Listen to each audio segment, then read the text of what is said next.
Hi කොහමද හැමෝටම එන්න රස කෑමක් අපි හදාගමු. මේක කියන්නේ මණිපිට්ටු කියලා.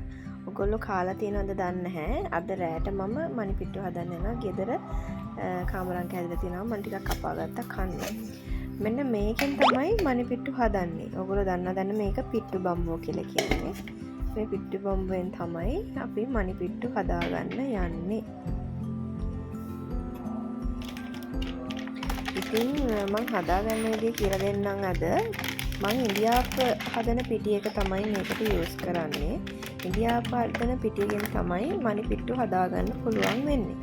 මෙන්න මේ විදියට මම ඕන කරන පිටි ටික දානවා. මම පිට්ටු 3ක් තමයි මේ හදාගෙන යන්නේ. හස්බන්ඩ්ටයි මටයි බබාටයි. වෙන මොකුත්ම දාන්නේ නැහැ. වතුරයි ලුණුයි විතරක් දාලා අතේ ඇලෙන්නේ නැති වෙන ගානට මේ ටික අනා ගන්න ඕනේ. ඉන්දියාප වලට අනනවා වගේම වතුර වැඩි කරගන්න එපා. එතකොට හදාගන්න හරි අමාරුයි. එක එක ඇලෙනවා. ඒ නිසා ඇලෙන්නේ නැති වෙන ගානට වතුර පොඩ්ඩක් දාලා හදාගන්න. ඉතින් පිටි ටික අනාගෙන ඉවරනම් මෙන්න මේ විදිහට තමයි එන්න ඕනේ.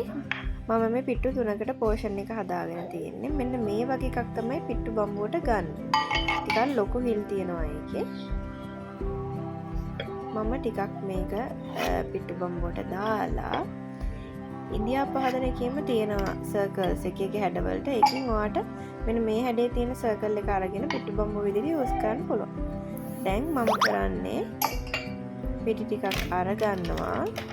පිටි ටිකක් දාගන්නවා සර්ෆේස් එකට ඇලෙන්නේ නැති වෙන්න මේ ටික දාගන්න ඕන නිසා. ඕගොල්ලෝ පිටි ටික ඔක්කොම හලා ගන්න යන්න එපා. පිටි ටික අනිවාර්යෙන් ඉතුරු කරගන්න. පිටි ටික උඩට තමයි මෙන්න මේ විදිහට දාන්නේ. පිටි ටික උඩට මේ විදිහට දාලා ඒකට පිටි ටිකක් ආයුඩින් මික්ස් කරලා අර ඇලෙන්නේ නැති වෙන විදිහට බත් ඇට වගේ මේක කඩා ගන්න ඕනේ.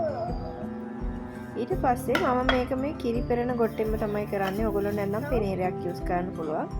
ඔයගොල්ලෝ දන්නවනේ මම ෂෝට් කට් හැම එකකටම යූස් කරනවා කියලා. මම මේ කිරි පෙරන ගොට්ටට දාලා තමයි මේකේ වැඩි පිටි ටික හලාගන්නේ. ඒ වැඩි පිටි ටික ආපහු සර්ෆේස් එකට හලා ගන්නවා. ඒක උඩට තමයි මම ආයේ පිට්ටු ටික දාන්නේ. ඔන්න ඔය විදිහට දිගට ඔයාට කරන්න තියෙන මේක අතින් කරන්න තියෙන වැඩක්. එතකොට අතේ හුරුව තියෙනුනේ හරියට කරගත්තේ නැතිනම් මේ ඔක්කොම එකට ඇලෙනවා.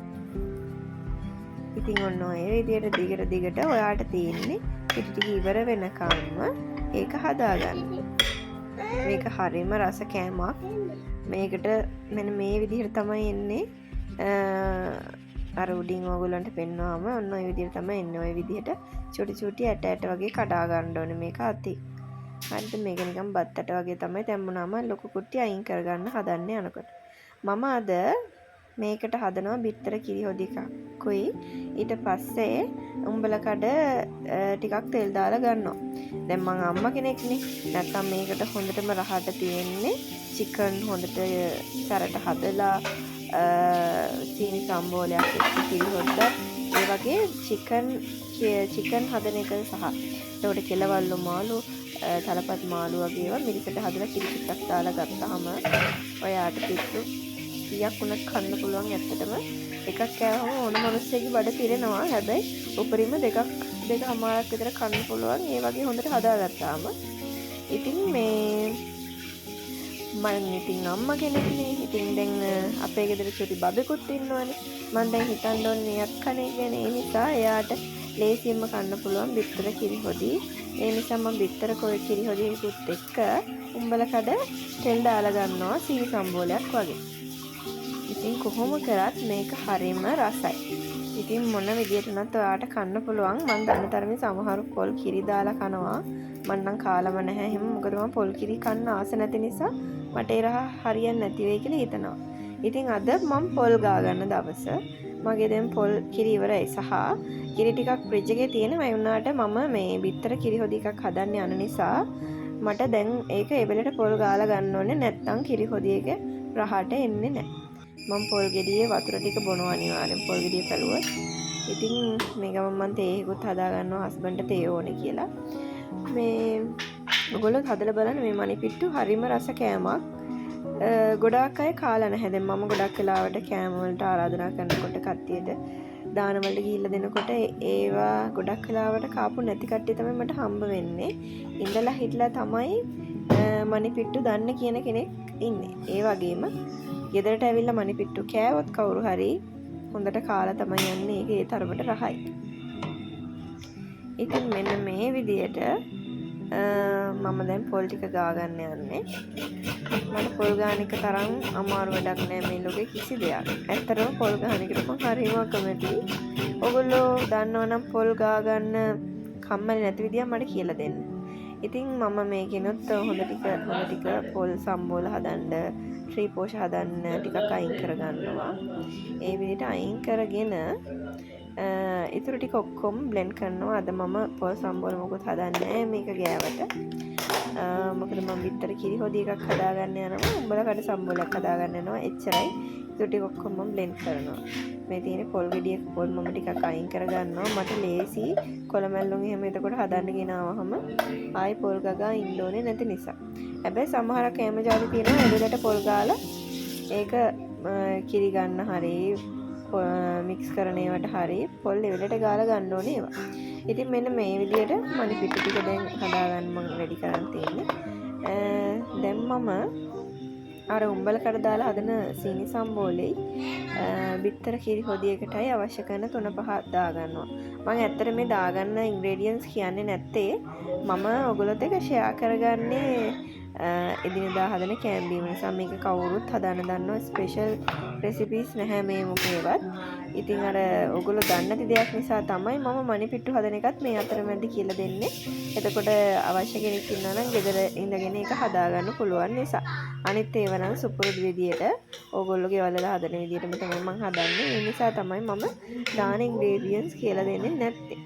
ඉතින් මම එහෙම ලොකු චෙෆ් කෙනෙකුත් නෙවෙයි. ඉතින් මේ ගෙදර අයට මම උයන කැම රසයි. ඒගොල්ලන්ට රස වෙන විදියට මම උයනවා. මම ඉතින් ඔයගොල්ලොත් එක්ක දවසේ මේ හදාගන්න විදිය බෙදා ගන්න එක තමයි කරන්නේ. ඔයගොල්ලෝ මගේ channel එක subscribe කරලා නැත්නම් subscribe කරගෙන යමු. මම හරි ආසයි ඔයගොල්ලොත් එක්ක වීඩියෝ share කරගන්න. මගේ වීඩියෝස් ඔයගොල්ලෝ ගාවට reach වෙනකොට. ඉතින් මෙන්න මේ විදියට මම පිට්ටු එකක් දාගන්න යනවා. මම ඉස්සරලාම පිට්ටු එකේ වතුර එක රත් වෙන තියලා ටිකක් වෙලා ස්ටීම් කරනවා. මේ පිට්ටු බම්බුව ටිකක් වෙලා ස්ටීම් කරලා දැන් තමයි මම ඔන්න ඒකට ෆිල් කරගන්න යන්නේ. මොකද මම ඒක හොදලා තිබ්බ වතුර හැම තියෙනවා. ඒ ඔක්කොම වේල්ලා යනවා. නැත්නම් වතුර තිබ්බොත් පිට්ටුව ඇලෙන්න බලනවා ඒක වටේට. ඒ නිසා ස්ටීම් වෙන්න දීලා ඊට පස්සේ මේකට උඩටම එනකම් ෆිල් කරනවා. ඔයගොල්ලන්ට මේ වීඩියෝ එක බලද්දි මේක හදන විදිය ක්ලියර් වුණේ නැත්නම් මට කමෙන්ට් එකක් දාන්න පහලින් මම සම්පූර්ණයෙන් හොඳටම ක්ලියර් වෙන දවසක පිට්ටු හදන විදිය කියලා දෙන්නම්. මෙන්න මේ ගානටම උඩට එනකම් මේක ෆිල් කරන්න ඕනේ. හැබැයි මේක තද කරගන්න යන්න එපා. තට්ටු කරලා සාමාන්‍ය විදියට ෆිල් කරලා හිමිහිට රිපෝඩින් මේ විදියට තියලා වහන්න. මොකද ඒක වැඩිපුර තද කරන්න ගියොත් පිට්ටු බම්බුව තැම්බෙන්නේ නැහැ. හිර වෙලා වගේ තියෙන උඩට ස්ටීම් වෙන්නේ නැහැ. ඉතින් ඒක වෙන්න අර අතරින් පතර හොඳට හිදස් තියෙන්න ඕනේ. ඒ නිසා තද කරන්න එපා. දැන් ඔන්න පිට්ටු බම්බේ උඩින් දුම් ගියා. අර හිල් තියෙනවනේ උඩින් එතනින් දුම් යනකොට අපිට ඒක බාන්න පුළුවන්. මෙන්න මේ විදියට ඒක බා ගන්න.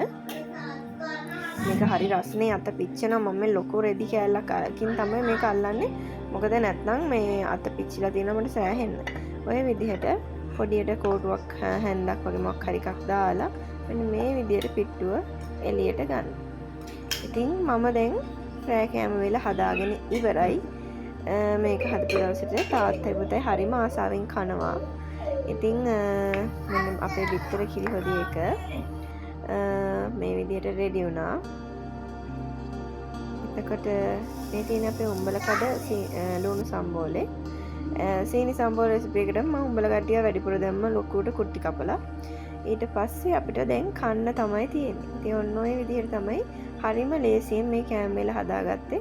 හරිම රස කෑමක් මණිපිට්ටු කියන්නේ. එක එක හොදිත් එක්ක ඔයගොල්ලන්ට මේක try කරන්න පුළුවන්. ඉතින් ලොකු පුංචි හැමෝම කනවා. මගේ බබාට අවුරුදු 4යි. එයාත් කනවා මේක හරි ආසාවෙන්. ඉතින් මේ ළඟදි දවසක හම්බෙමු. හැමෝටම ජය වේවා.